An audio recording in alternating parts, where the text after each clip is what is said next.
welcome to the Software Glory, episode 161.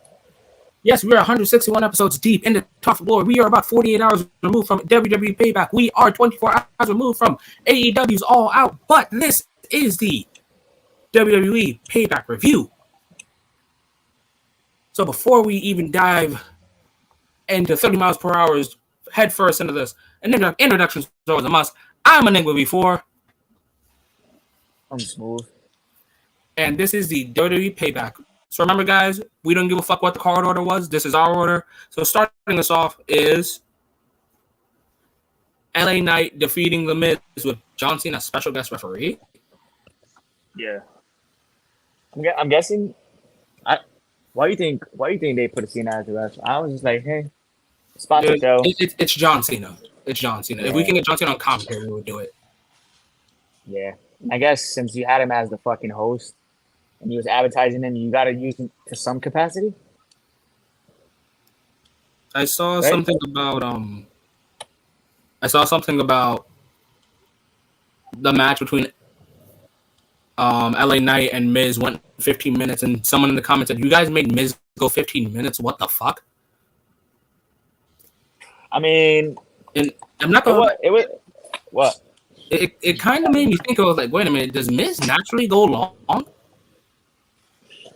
Miz is not really that much of a long match type of guy, but I guess they were trying their best to like bring out a lot of LA Knight. They wanted to see what he's made of, because we know Miz with certain names and certain people he can bring it on. True, but like when you sit down and like look at like the Miz's like Rose Gallery of matches, yeah, you can find the best of Miz matches in like 8 minutes. That's true. I mean, he's been there for a long time.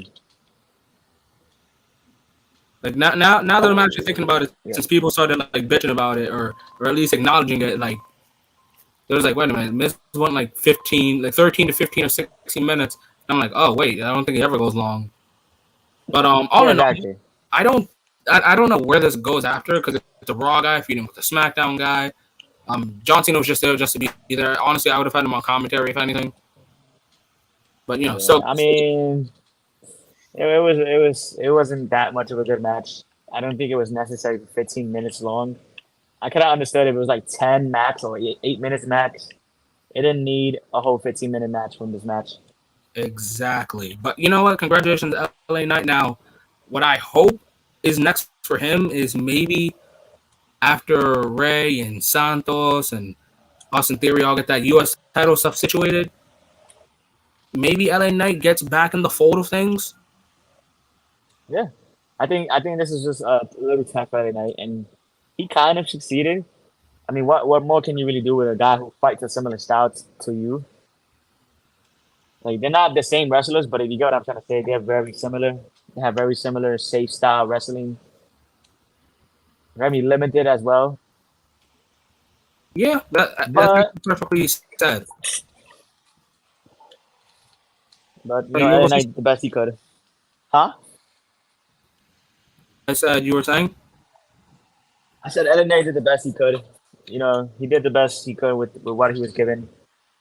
It wasn't the best match in the world, but it was alright. Yeah, like it was okay. I've seen worse. That's the thing. I don't even think like it was bad, like it sucked or anything. I just think I don't need LA Knight and Miz to go 15 minutes ever again. Yeah, I honestly think it was really unnecessary. They did not need 15 minutes. Yeah, but hey, look, we got what we wanted. We got them to have a promo battle. We got a decent match for what it was, and I hope this is, like you said, gets LA Knight back in the U.S. title picture. Yeah, because all right, like rest in peace. He had his feud with Bray. That was cool. But I don't need LA Knight just going from feud to feud to feud to feud. But I'm also not saying it's mandatory he needs a title. But I do think that we can both admit that LA Knight is worth of some status. Yeah, of course. I think he's pretty much proven himself on the main roster to be a solid upper mid card guy. If you want to give him the U.S. title, I can see it happening in the near future. He's gonna be somebody that he's gonna be a favorite for a long time. This is not just a 1 month or 2 months flavor of the month. This is something. This is someone who you can really use as a solid, strong mid card guy. Exactly. Besides you, And a lot of people are saying, "Oh, he's only hot for January. He's only hot for February. He's only hot for March. He's only hot for April. He's only hot for May, June, July, August. It's September, guys. He's over." exactly. He's been over for the last 3 months now, legit. Like in terms of like the crowd really, really getting behind him. Right. And usually, people have a 1 month or a 2 month. This is the third month. I don't think it's gonna slow down either. If you saw the Yeah, reaction he got, yeah, go ahead. I will say, yeah, I agree with you. If you saw the reaction he got Saturday, there's no sign of slowing down. So Yeah, like he's not slowing down. He's not slowing down. He's not the flavor of the month. He's not any of this. Like he's good. He's LA Knight. yeah, Exactly. pretty good match. And to Next me, he time, proved yeah, himself. To 10 me, he minutes. proved himself. Yeah, Even though it wasn't the best match, he proved himself to me. he did. He did. I can completely agree with you on that. He absolutely did prove himself because some people are like, oh, all he could do was talk, and then some people are just like, like his wrestling's okay, and then it's like, well, first he had a match with Bray, then he's like been on a feud with like just chasing the U.S. title or anything of noteworthy success, and everyone notices it, and everyone's just into it. Like they can't ignore it. Exactly. And at this point, if this was like Vince's or somebody's way of testing to see if LA Knight is worthy of even getting a little push, he definitely succeeded at that for me. I completely agree with you on that. But as we said earlier, I want to see him go now to the U.S. title picture, get out of this feud with Miz. Miz is on Raw, put him back, LA Knight back to SmackDown. We don't really need this anymore. Yeah, like thanks for the feud. I'm sure it's someone's dream feud. Well, you got your dream feud. It happened. But now let's move on to the next. It is for the Women's World Championship. It's Rhea Ripley defeating Raquel Gonzalez Rodriguez. Call whatever the fuck you guys want. So here's the thing.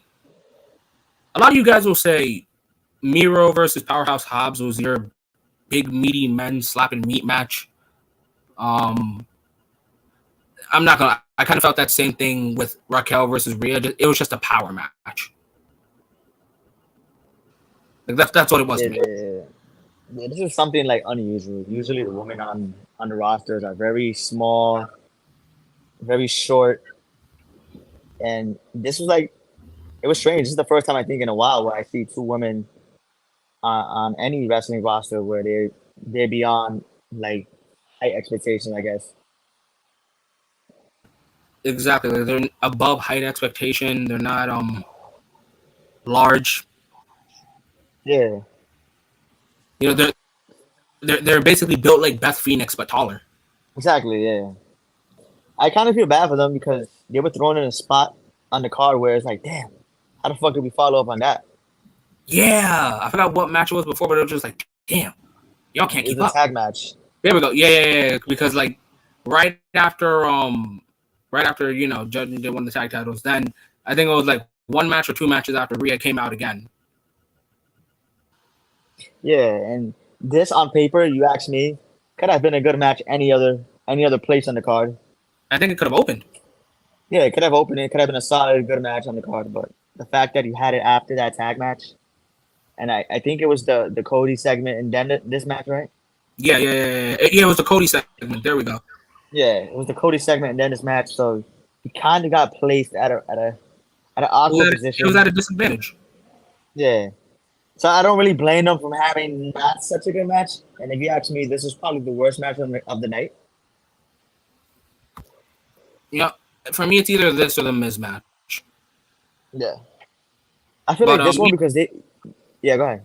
I was gonna say like, all right, like Rhea's good, Raquel's good, but I do agree with you. I think what kills it for me is you guys just came after the tag match basically, and like I've always told you, like placing on a card fucking matters. If you know a match is about to be match of the night, something either needs to take the bullet, or you just have to risk it all with a match and hoping that it'll be better than the last. Exactly. And I feel like during this match, I noticed while I was watching with Enigma, while we was watching the pay per view, we felt like, well, I personally felt like they always tried to get into like second gear, but it just didn't hit. They just wasn't able to do it. Yeah, like that's the perfect way to put it. Like you felt like there was more, like something was missing here. Yeah, exactly. I seen they did a lot of spots and off the top of the ropes, certain spots they tried. It seemed to me they tried to get into second gear, but just couldn't. They couldn't quite get into like a rhythm, I guess. Yeah, like again, it was a huge power match, which again I'm actually glad because we don't see that every day. So I was excited. I was like, oh, cool, we won't see this. Normally you'll get something like, Rhea versus Liv, or Raquel versus Natalia, or Bianca versus Zelina, like shit like that. Like, someone smaller, little more Hmm. petite, like stuff like that. Yeah, So to there you see go, Petit. power, That's what I wanted to say earlier too. so to see someone like, to see these two basically Amazon women, clashing, you would think it's gonna go power for power, which it did. And I just have to go back to, I just don't think that it leveled up to what we had previously, which was again the tag match.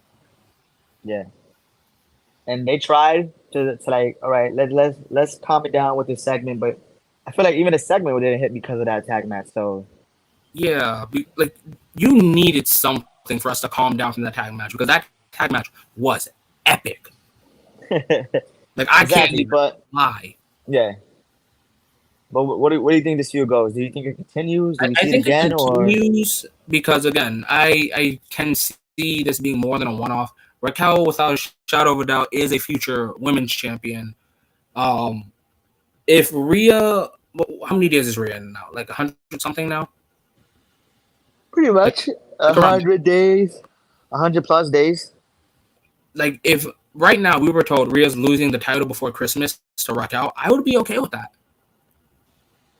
Honestly, if you ask me, I would be fine if she loses at the next pay per view.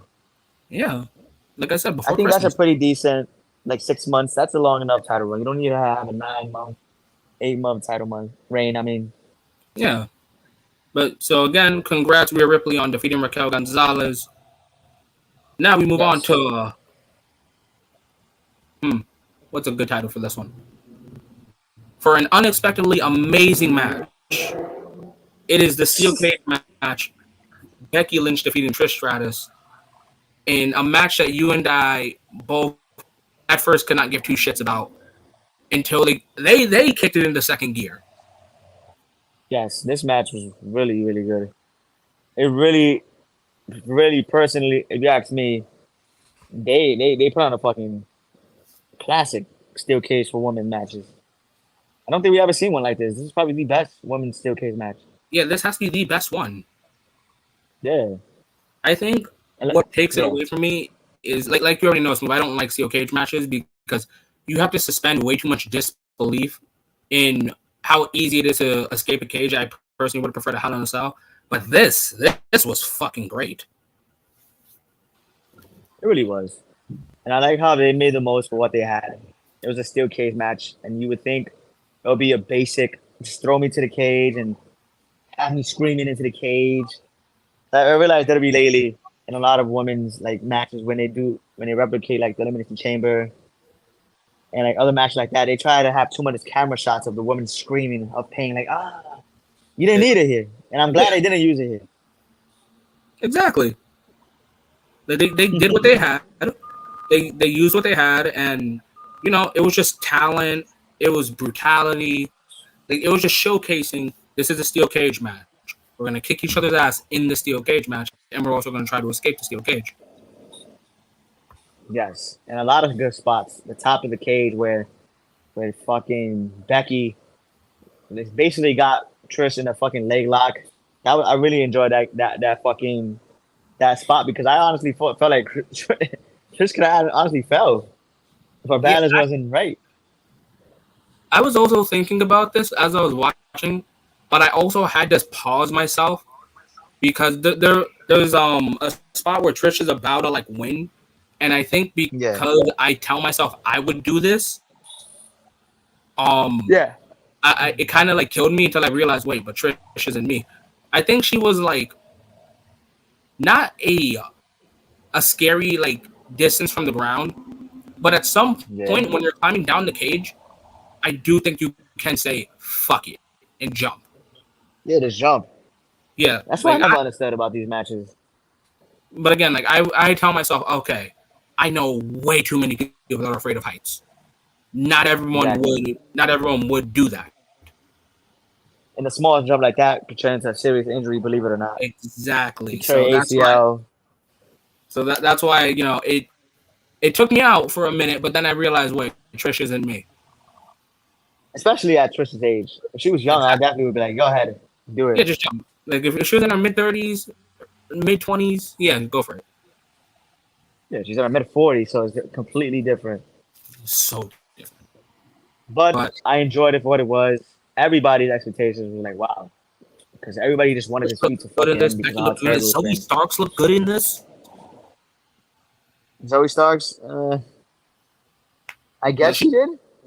she looked good to me just because she didn't make it. She didn't make the match too much like her, but she did enough to the point where it's like I'm helping Trish, but Trish is also doing this on her own too. Yeah, And then after the match, she like laid out Trish because Trish slapped her, and now it's like yeah. okay, I just laid out a Hall of Famer. I mean, I guess you can build with Zoe and Trish after this. Even though I'm hearing this might be Trish's last match, I'm fine with that. I'm fine with this. This is the perfect way to go out. But as for somebody like Zoe who's young and up and coming, getting a spot like that with a Hall of Famer like Trish Stratus, literally, like you said, it makes you look good coming It out of does. this. Wasn't even the match, and she came out looking good. Exactly. You come out looking like Cash Money Hero says in the Hmm? comment section. You come out looking like a star. Oh shit, Crash Man's been commenting. Yeah, you come out looking like a star.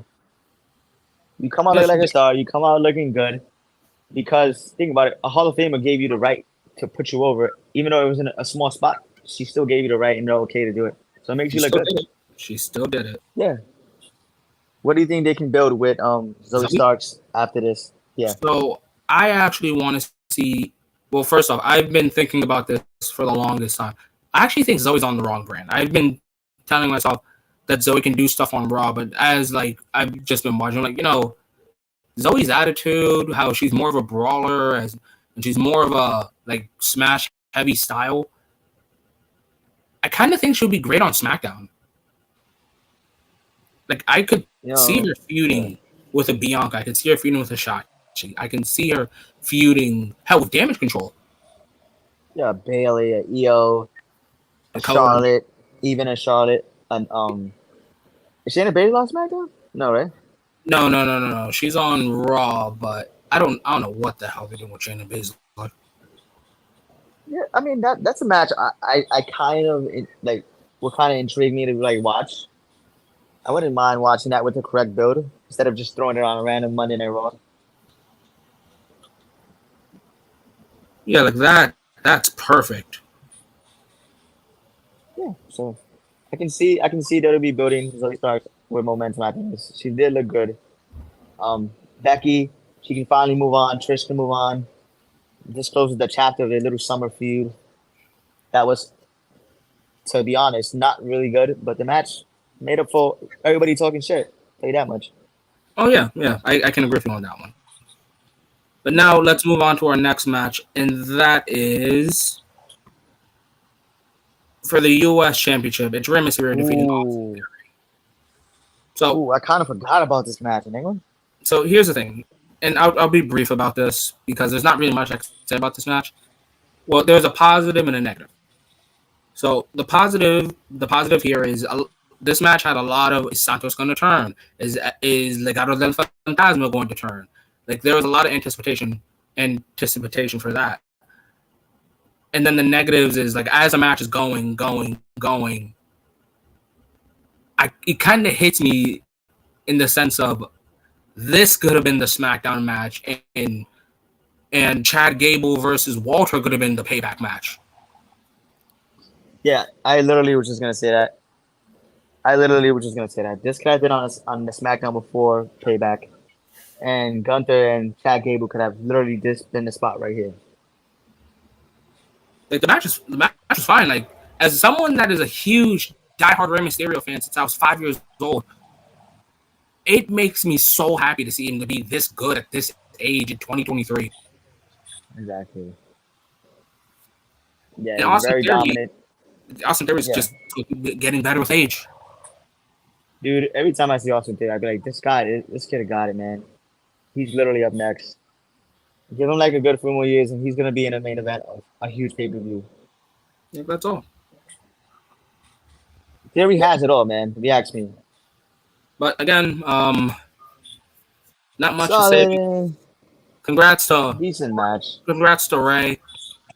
Again, love Ray, love Theory. Just not too much to say here. Yeah, it wasn't really good, but it wasn't whack. It was okay. Exactly, it was okay. I hope this is the end though for Theory and Ray. Keep Austin Theory away from the US title for a while. He had it for a while. Long. Yeah, you can kind of have him feud with like somebody else on the roster. You can find. You can do this LA Knight if you want to. Exactly, feud him with LA Knight, but just keep him away from the US title picture at least for a while. Yeah, I can definitely see an Austin Theory and LA Knight feud. That would be pretty good. Yeah, they had a solid, pretty decent match a couple of weeks ago on SmackDown.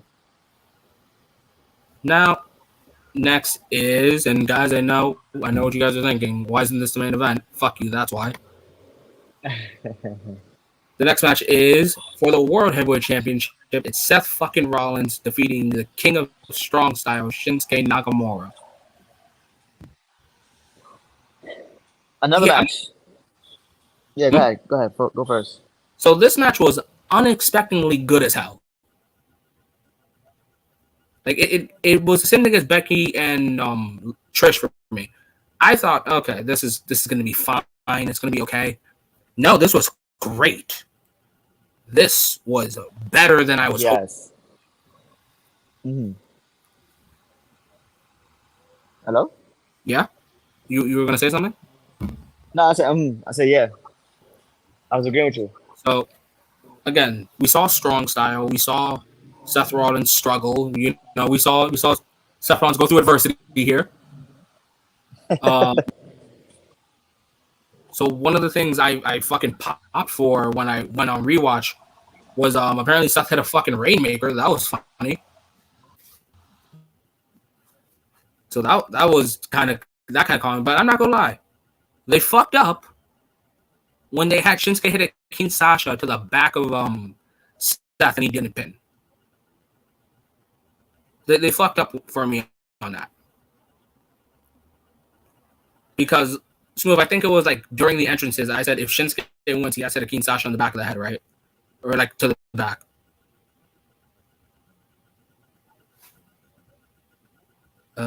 Guys? Smooth?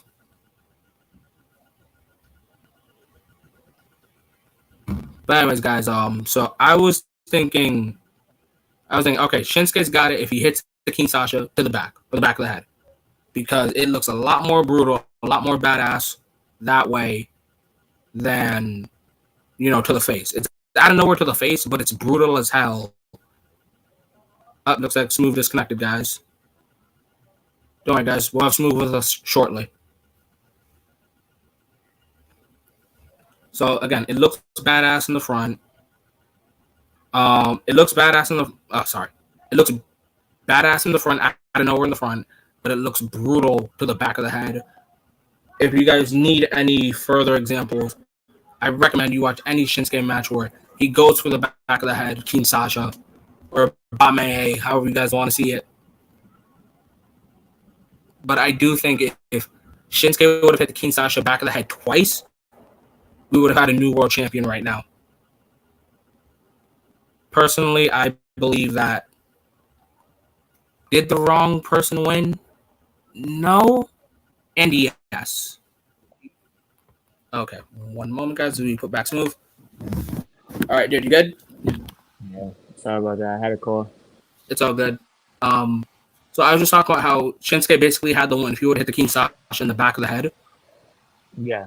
and I remember telling you that as the entrance was going, yeah, I can see Shinsuke when he's just got to hit the King Sasha back of the head. You did say that.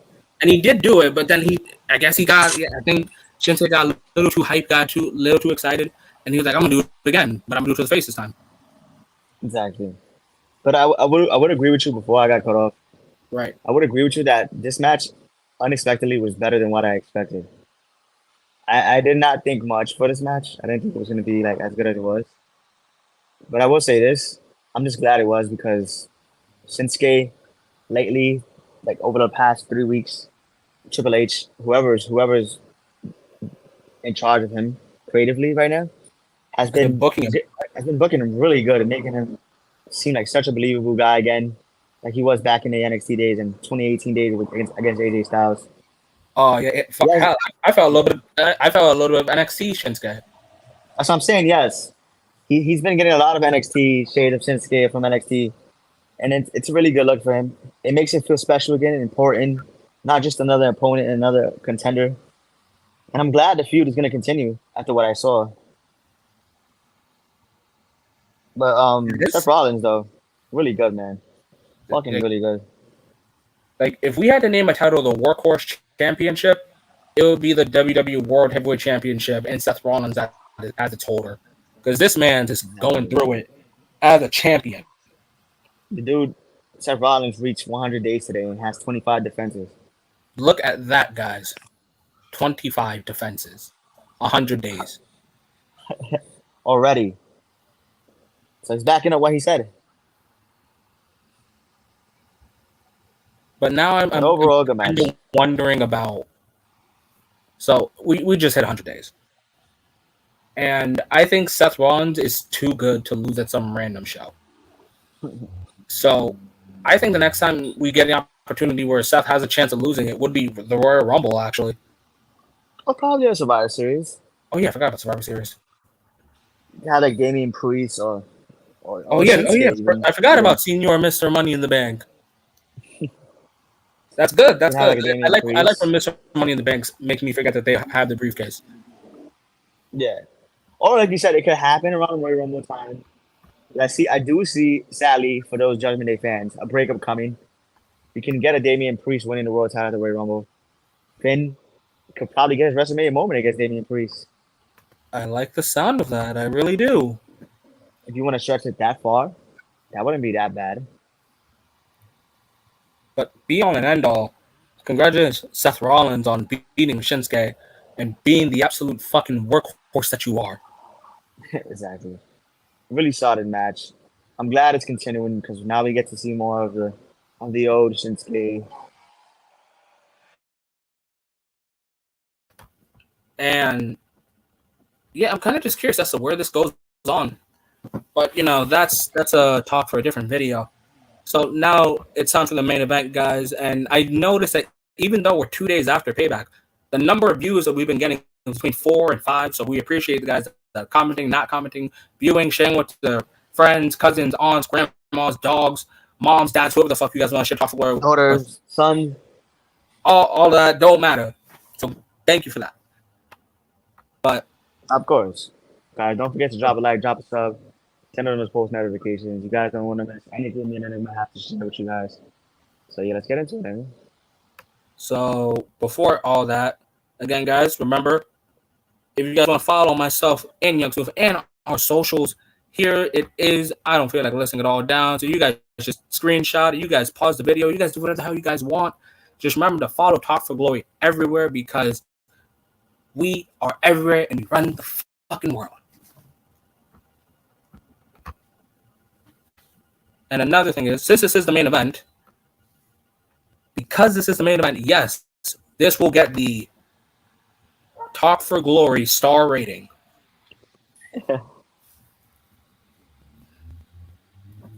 Enigma, what do you rate this match? So, I rate this match 4 stars, like 4.75. It's almost 5 to me. That's a good start. I got it Like 4.5. I think if they would have went 2 more minutes, like really sell that haluva kick spot. Yeah. But wait, before we even fucking talk about it, the match we're talking about is by far the greatest tag match in all of 2023. No, I'm kidding. Yes. That's still wrestling. But it is for the undisputed WWE Tag Team Championship in a street fight. The Judgment Day defeating Kevin Owens and Sami Zayn. And yes, this does make Prince Devitt, Finn Balor, the real rock and roller, a Grand Slam. So Yes, congratulations to Finn. For those people who say his WWE run has been a fail, that accomplishment alone shows you that he's been given more than what people say. Yes, I would like to see another world title run because it was cut short. But to say that he had a bad run is it's not a good take.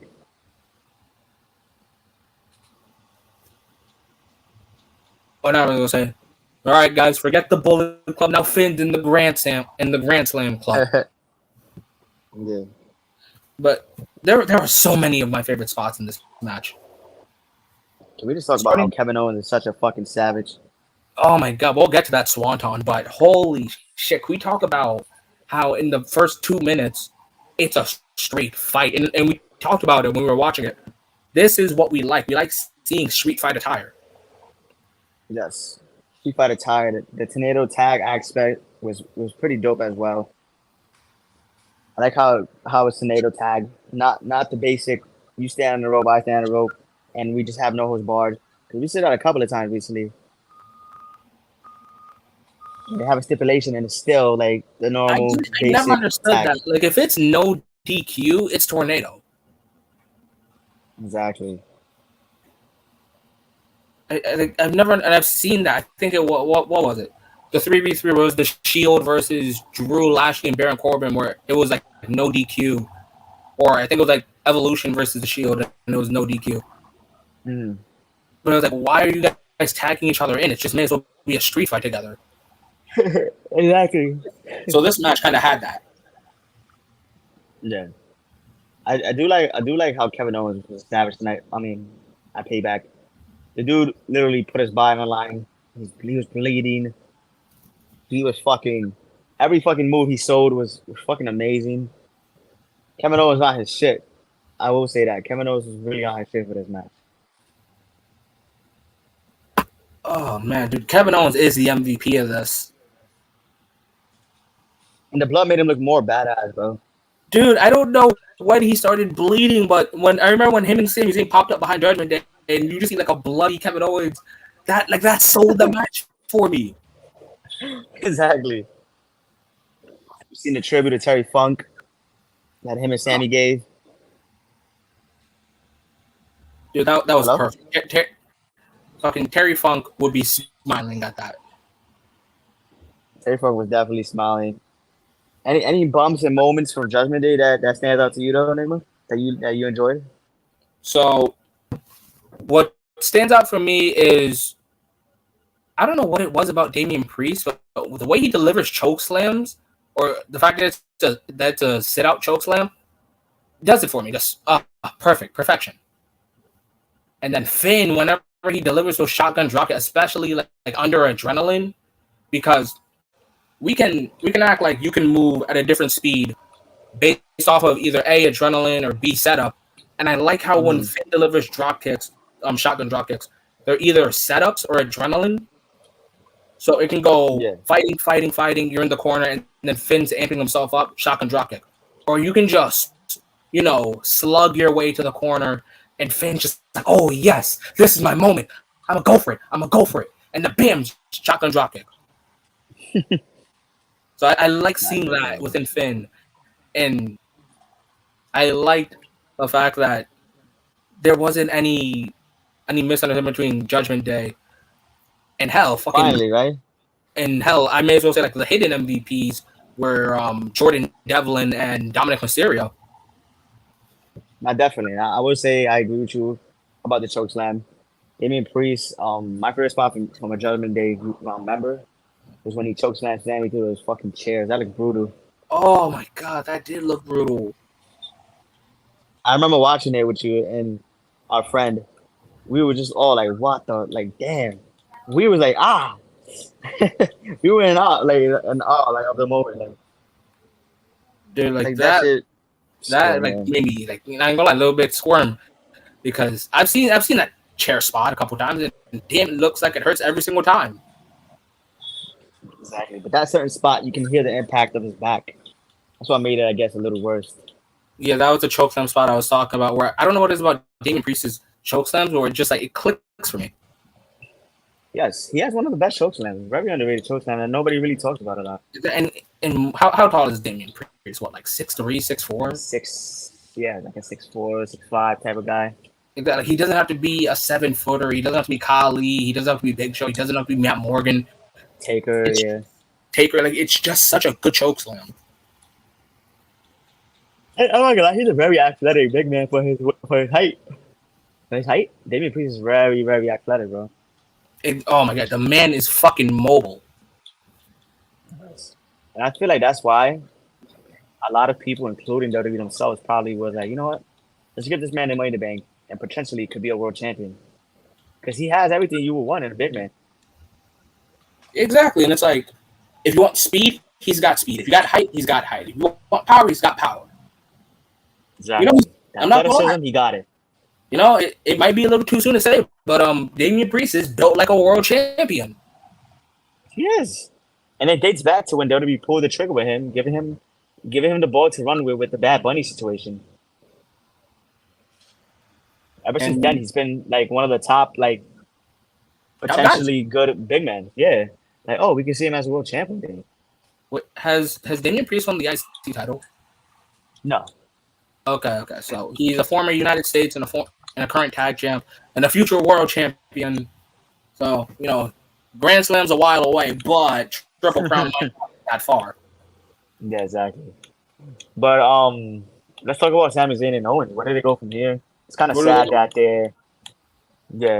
their title run and it wasn't as good because of injuries. Yeah. What do you think? What do you think about it?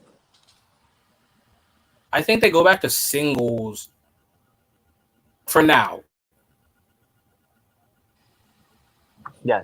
Because I do like I don't know if you're watching Raw and SmackDown the way I am, but I'm starting to realize like the tag team divisions on both brands are starting to pick up to the point where it's not mandatory for like a Kevin Owens and Sami Zayn or Drew and Matt Riddle to form. Like there are actual tag teams like the OC are up there. The Street Profits are up there. Like there are a bunch of tag teams. Mm. There are a bunch exactly. I don't think we need these mischief tag teams. I think like you said, we should go let Kevin go his own way, Sammy go back to his own way. You can kind of build off a little bit of the success Sammy had before, even teaming up with Owens, and I don't know where you go from there though, but I think that's the right move to make singles. Yeah, because I really do think that Sammy and Kevin Owens are better separate and better together on rare occasion. Exactly. But I would say this. I do want this feud to finally fucking end. This should be the last match of the feud. Like, I don't ever want to see it again. Like, we're good to go now. We're good. Every Monday, it's Judgment Day Sammy. Judgment Day Owens. Judgment Day Cody. Judgment Day Matt Riddle. Or somebody else. Like, it's like, all right, guys, we're done here. We're done. Dom Cody. Dom Sammy. Dom Kevin Owens. The same. Priest, Kevin Owens. It's all just like a little switch. Everybody takes turns. All right, my go. This week is your go. This week is my go. Exactly. Like, that's really what it's come down to. And I think if we just slow that down a bit, we can get to a better place. Yes. As for Judgment Day. As a Judgment Day, yeah. Everybody carried out gold. The first 4 group tag team in WWE since I think Evolution. Undisputed. On the main roster though. On the main roster. Was the last. Wait, Undisputed. Oh yeah, Undisputed Era, yes. But I'm talking about the main roster, yeah. Yeah. No, actually you're right. Actually you're right then. Yeah, since Undisputed Era to hold 4 gold, 4 titles, and simultaneously on the same night. Oh man, like I don't care what anyone says. When it comes to factions, one of the happiest days to factions is in one night where everyone wins titles. And Everybody's so just dripping in gold, right? exactly, some of you guys have seen that in Evolution. Some of you guys have seen that in the Shield. Some of you guys have seen that in Spinner. Some of you guys have seen that in the Bullet Club. We just love that night where everyone held gold. We see it on fucking Exactly. Fortune. And I want to ask you something else, Enigma. Right. With Priest getting the push and Priest being one of the strong how you say it? One of the strong outlets that's gonna be pushed into the main event. Guys, Right. do you think with him kind of going into the world title picture, JD McDonough kind of flies his way into Judgment Day? Oh yeah, I can definitely see so, especially if you know the history of Jordan Devlin and Finn Balor, how Finn basically trained Jordan Devlin. Yeah, I could see Jordan Devlin being Finn's right hand man. I can see it too. He's gonna be the guy who takes the bullet for the whole entire group. That's how I see it. Yeah, I can definitely understand that, and at the same time, I really do hope that it's not just Jordan Devlin's there to eat pins and shit. I hope that we get something with him. Hell, maybe just maybe. And guys, we are actually 20 minutes away from Monday Night Raw. Maybe, Yes. just maybe, Chad is the one to beat Walter, and later down the line, Jordan Devlin beats Chad Gable. Yeah, we can see something like that. I wouldn't be surprised. JD McDonough's a good wrestler. He's very underrated. He's the Irish Ace, But man. but right now he's new to the main roster, so he has to kind of like Build his make a way up. name for himself, build his way up before we start getting him any kind of like realistic title matches and Of course. momentum. He needs to do what everybody else does when they first come up. Of course, he needs to start from the bottom. Yeah, start from the bottom, work his way up, prove that he's worth the push, and he's worthy of a title push, which me and you both know that JD McDonough is, but for the fans who don't know much about him, Man had this a is the great time now for him. title reign. Exactly. And let's be honest, without JD McDonough, Judgment Day probably would have not won it Saturday night. Yeah, I can't even deny that. So eventually, you see how Dom and everybody gets annoyed besides Finn when he's in Judgment Day business. Right, but Eventually they're gonna be like, "Yo, you've been looking out for us, man." exactly. Just like how it took Jay to accept Sammy. I think we're finally going to get a lot of people accepting Jordan Devlin. Yeah. I just hope they do it the right way. Don't force anything because then you don't want to slowly drag this and make the group stale. Do it the right way. Yeah, like that's all we asked for. But Yeah. pretty sure that was everything for the review of WWE Payback. Yes. This Really was good pretty pay-per-view. That was really good. Really good pay-per-view, bro. One of my favorite things here is just how unexpected it was, because I think on the way to this match, we're just like, fuck this show, fuck that match, etc., etc. And then as the matches go on, we're like, whoa! Here we've always said that bad card doesn't mean bad show. Predictable show doesn't mean bad show. Yeah, exactly. It exceeded expectations, and honestly, it's probably a top 3 WWE pay-per-view this year for me. PLE, whatever you want to say. Be up there. It's a top 3 pay-per-view, PLE, whatever, however you want to call it, in my Whatever opinion. you guys want to fucking call it. But I really enjoyed it. yeah, so I hope all of you guys did as well. And with that, we'll be closing out. So, guys, this time you guys can follow our socials. I won't be too lazy to say it this time. Whoops. There we go. So, if you guys want, you guys can follow us on our socials. You guys can follow myself at Enigma_B4_ my Twitter, YoungSmoothTFG, his Twitter, Enigma_B4_ my TikTok, Enigma period V4 my Instagram, Enigma underscore V4 underscore my Twitch. And remember, guys, not just YouTube, but follow Talk for Glory on Spotify and Apple Podcasts. I have just recently covered the Stardom's 5-star Grand Prix special show in Hiroshima, and I'm gonna have to do reviews sometime this week. So just like you've gotten Payback review, you'll be getting Stardom review, and maybe you guys might get AEW's All Out review. So Talk for Glory is on rapid fire right now, guys. Whether we're uploading 3 videos, YouTube, exactly. Whether it's on YouTube 3 times or Spotify or Apple Podcasts, just know that you guys will get Talk for Glory content. Yes, and I also want to thank and give a shout out to Temple Plays, Cash Money Heroes, Juno, for coming out and being a part of our comment session. Thank you guys for viewing.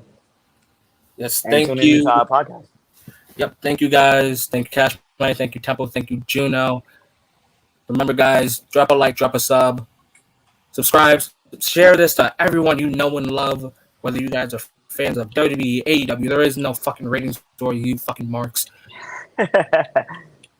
Remember, guys, to stay safe, have a great night, and above all else, remember, and guys, I know you guys like to argue about other shows. Forget this, but remember, guys, to enjoy wrestling. Yes.